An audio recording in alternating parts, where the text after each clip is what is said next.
of those who would flee and come for thousands of miles to the southern border of the United States be ignored.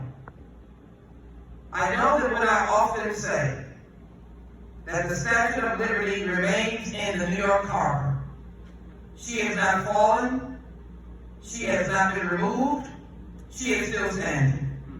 And our country has been known in times of desperation to help those who cannot help themselves. Let us look at the reality of Haiti at this time. An ally of the United States, renowned to have been at our side in the Revolutionary War. Yes, having many trials and tribulations, but it does not deny the industriousness of Haitian people, their love of democracy, and the relationship they have with the United States, with so many Haitian families who are already living here. Many of them first responders, physicians and nurses, teachers, scientists, lawyers, family members, young men and women who made a difference in this country. But Haiti today is not where we want it to be. It is no difference from those who fled El Salvador, those who fled Ecuador, Honduras, because of the violence that occurred in the Northern Triangle. Those who fled Colombia, those who come over from many countries, it is no different. But in this time, Haitian neighbors, Haiti, are facing several things. They're facing an assassinated president. They're facing a government that is not stable.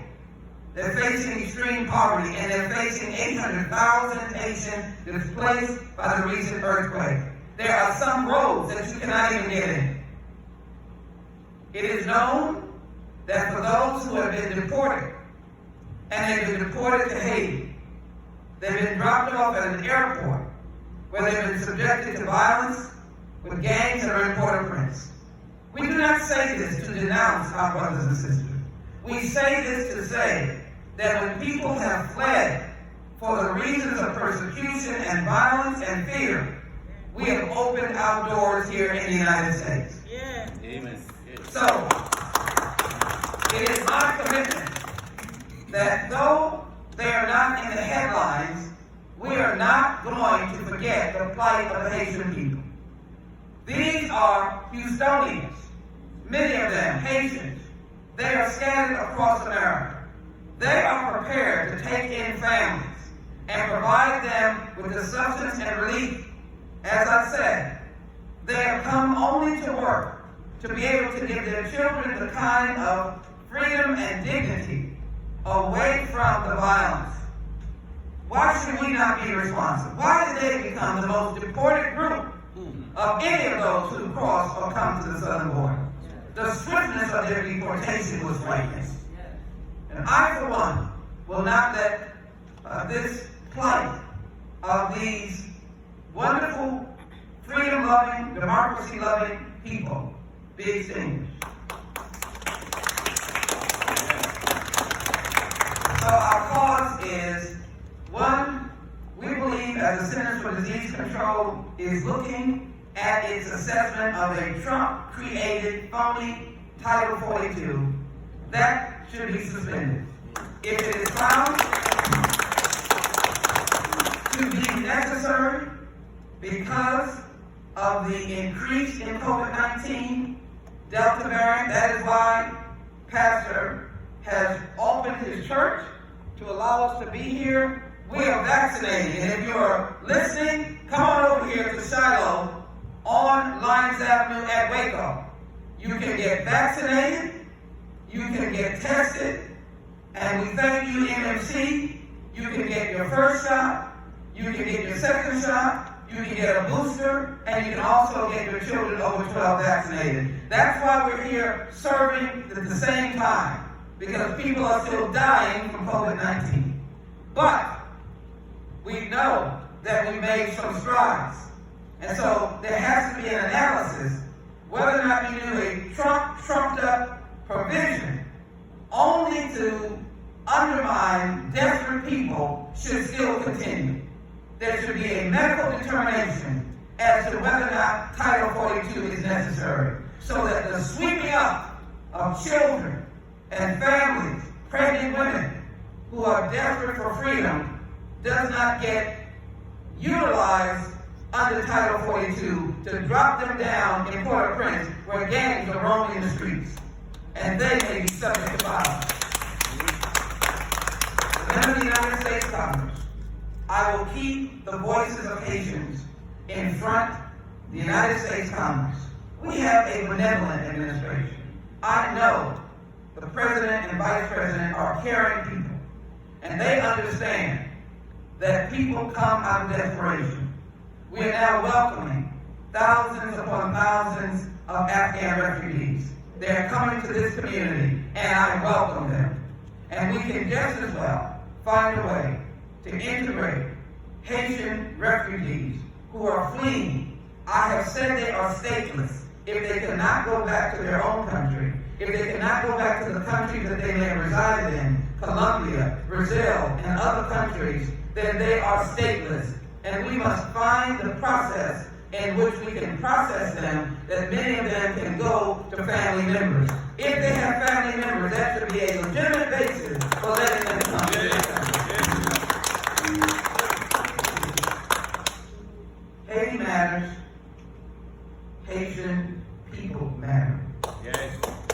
And it is crucial that the United States continues to have diplomatic relations with Haiti and insist on a democratic transition of government at the appropriate time. While that is not happening, let us find the appropriate protocols to address the desperation of these important people. This is a country of laws and of immigrants. We want to abide by the law. Yes. And we want to recognize how this country has been built by immigrants coming from many places. Yes. Europe has seen migration as the United States has not seen. We're unused to this, but we are a country of benevolence and love, and we have a constitution that says we have organized to create a more perfect union. That perfect union is to be able to address the pain of others. And I can assure you that we have the ability to do so. Please note that you should ask your members of Congress who are here in this community, Republicans and Democrats, to work with us to pass comprehensive immigration reform. Work with us to pass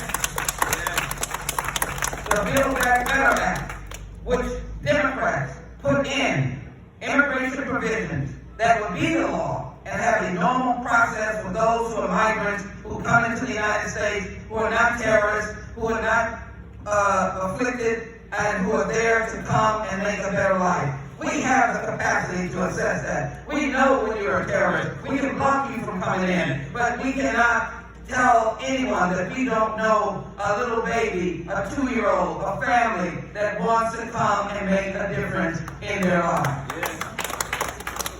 So it is time now to end the silence about our Haitian friends. Migration will continue. It is up to us to be able to handle it in a way that treats the American citizens, our neighbors, with respect, and as well those who flee persecution with respect. I can assure you that migration is not ending. There will be more coming. With that coming, we need to be prepared. And let me acknowledge Pastor Ortega and the National Association of Christian Churches, and as well the Church of the Latter-day Saints. They have been receiving migrants who are transferring home. They have helped them get tested, vaccinated, clothing. And that is how we work in this community. We find charities that are willing to work with us. You don't see any Haitians walking the streets.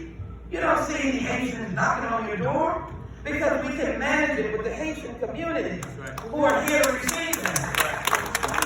We can manage it working with our church affiliates or nonprofits who are here to receive them, just as they received the migrants from the Northern Triangle just a few months ago. We don't see them walking the streets. They went to family members. They were desperate. I've met women coming across, one with a baby that was 45 days old, born on the 1,000-mile trek. I've met a woman from Haiti whose son was murdered in Haiti and she's trying to save her other children. Or families that have come fleeing political oppression. And that's why we're here in Shiloh today.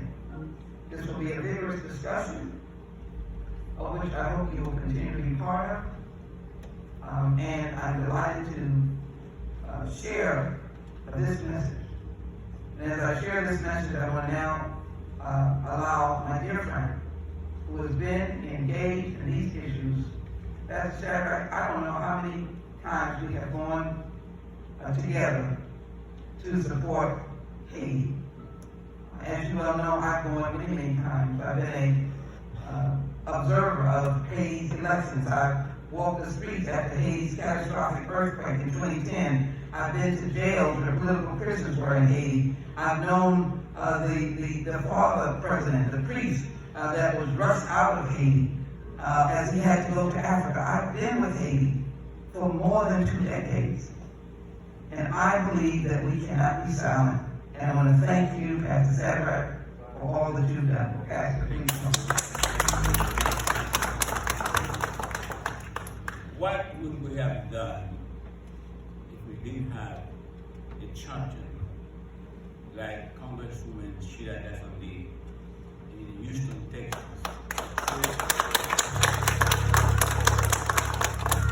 She stood with Haitians when no one else did. And she's standing right now, as you can see, with us.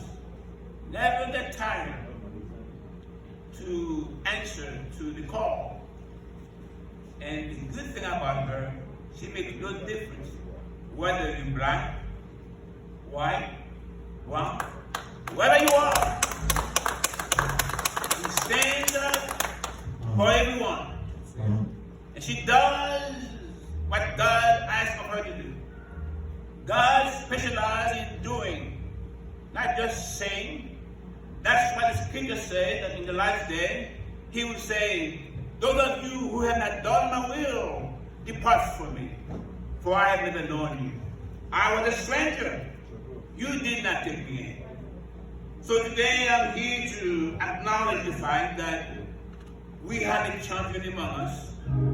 And I'm so glad that God has given me favor with this champion. And I know I said this to her many times that I love her. But I want to publicly today, one more time, to say to her that I love you. Thank you for what you're doing for our Haitian community. You see that in this country, every year we celebrate 4th of July. Because we think that 4th of July is the day that we were free. And in fact, it wasn't true. 4th of July was the day that we officially approved the Declaration of Independence in this country. It was not freedom. We lingered for a long time before Britain let us go. And this country could have not received that independence without the help of the Haitians.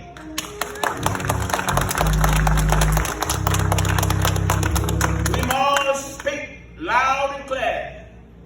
Had it not been because of the Haitian, this country today in which we are living in wouldn't be the country that you are speaking in English. You would have an accent, a British accent. Because when Thomas Jefferson called upon the Haitian, because no one else could come to this country to help America. No one else could. Yet Thomas Jefferson called on the Haitians, and they came gladly and fought for this country. It was then, after we won this war for Britain, for the USA, only then they went to France in 1779.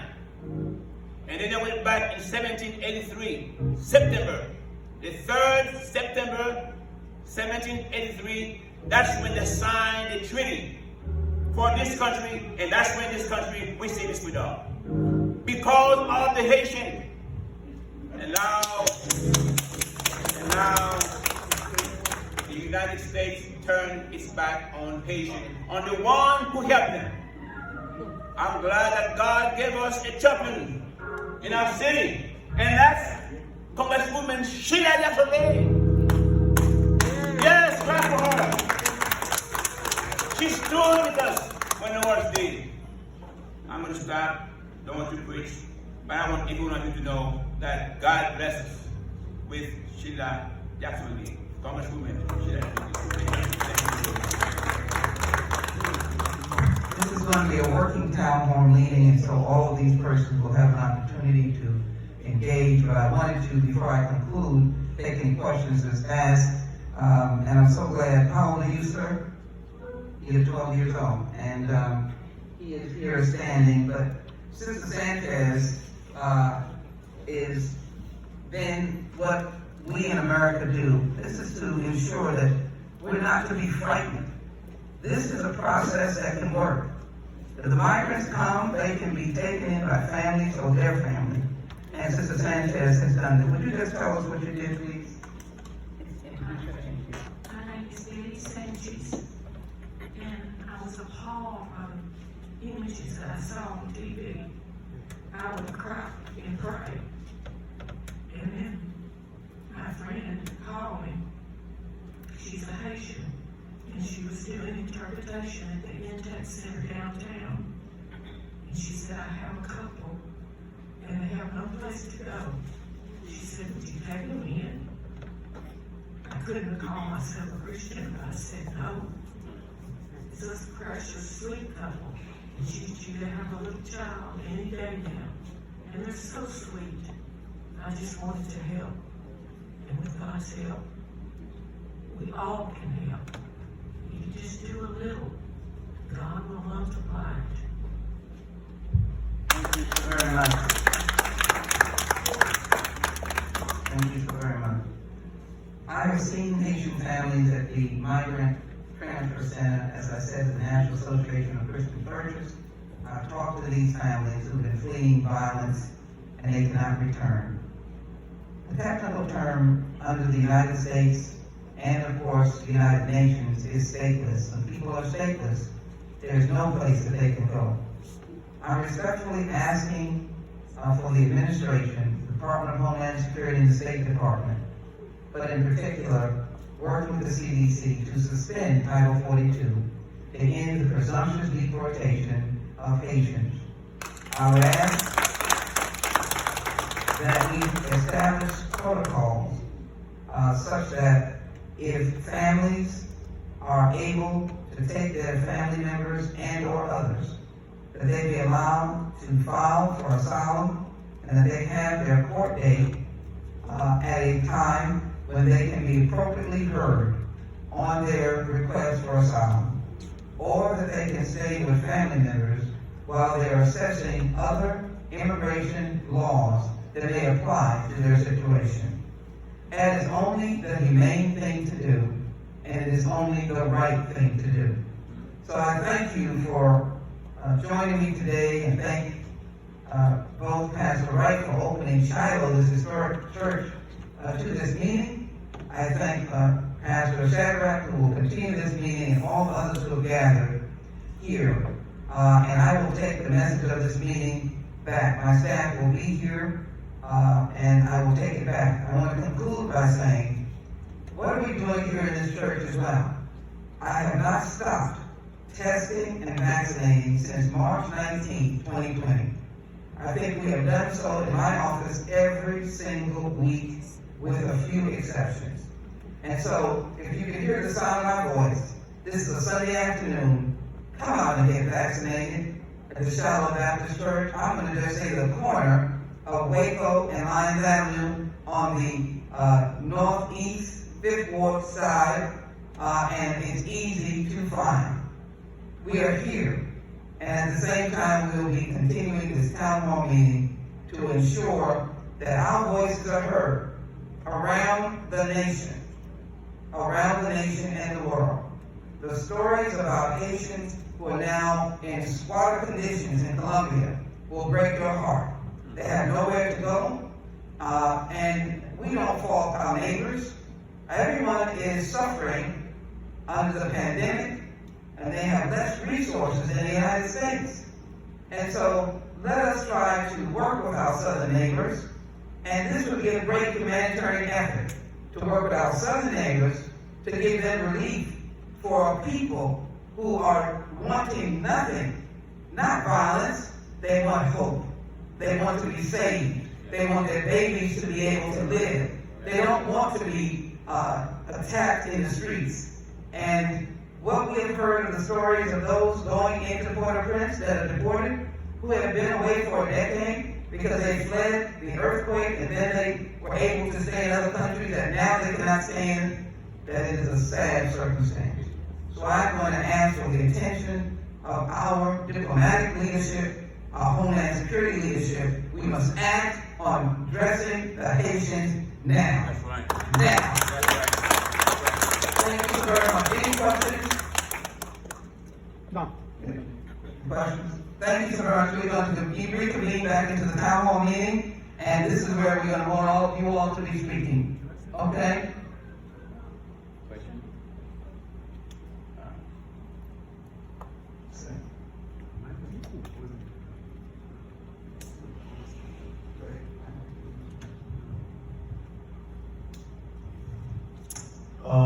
First of all, I want to praise God to be alive on a Sunday like that, because no one on earth, no matter what position you have, can claim to be alive without God's permission. With that said, let me say a few words. In the 1980s, there was something called 4H. One of the H was designed to accuse your part of HIV. That was a way of isolating Haiti and a way to push tourism. And in the 1980s also, Haitians used to live on the economy of pigs in order to send their kids to school. A program supported by the international community destroyed all the pigs. As a result, peasants began to cut trees and deforestation increased. Today, Haiti is a poor land in many ways. And in the 1980s also, there were good people. They arrived and the police set up to keep them in the Guam, a detention center in Florida. There were also Cubans released by Castro that were cooks, but they were all received in the name of freedom. Even in that center, the Haitians were not treated equally. And it is written in Time magazine of this week. There is a writer who says there is a double standard in the way that we treat immigrants and people who come on our shores. The Cubans were not better than the Haitians. If you look in the Haitian community and you make a census, you realize property tax in Florida are being paid by Haitians as well as Cubans. You may say in terms of organization there is more economic activities by the Cubans. But what are the opportunities that have been created for minority as a whole if you put Haitians again in the same pot with the African Americans? Number two, when it comes to the border, we see the replication of the same formula. Detention in home, double standard, at the border the same thing. Although the Haitians were in majority, but everybody ignored that there were people from Angola, from Dominican Republic, from Cuba, and all these other places. The question is, what jaws does one draw in calling your neighbor a tourist?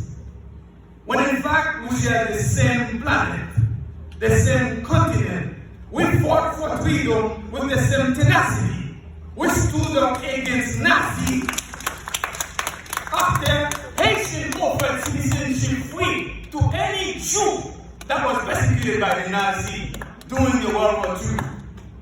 Haitian participated in the Defense War of US. Haitian built Chicago, Jean-Baptiste Dussart.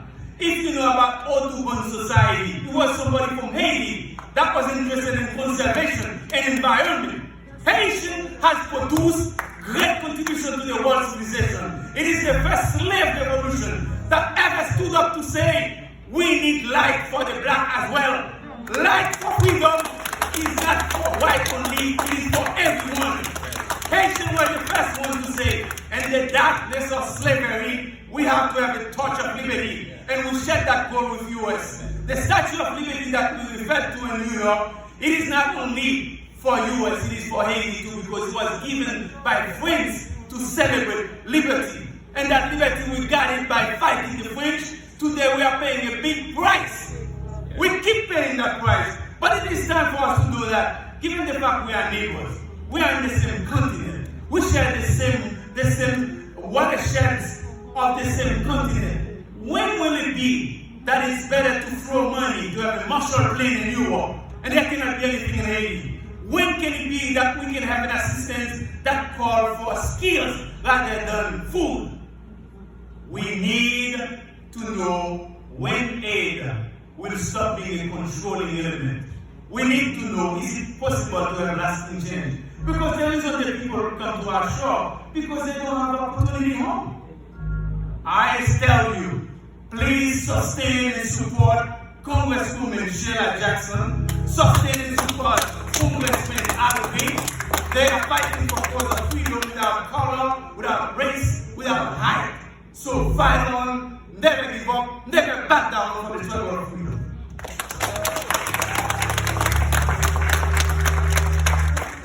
Thank you very much. I do want to indicate that there are Haitians with temporary protected status. We want to reinforce that. We want to use our immigration laws correctly. We want to use them under the law, under the Constitution, but we do not want to see silence on Haitian, and we do not want Haitians to be treated any differently than anyone else. This is a nation of laws and immigrants. We are blessed by those who have come, contributed, and made a difference. And I am looking forward to the solutions that will come out of this town hall meeting. Thank you, and I hope that you would continue for a few minutes in the town hall meeting. There will be some of these persons here will be speaking in a few minutes. Thank you. All right, because the meeting is moving on, we'll go back this way. There are more speakers, and thank you for your attention.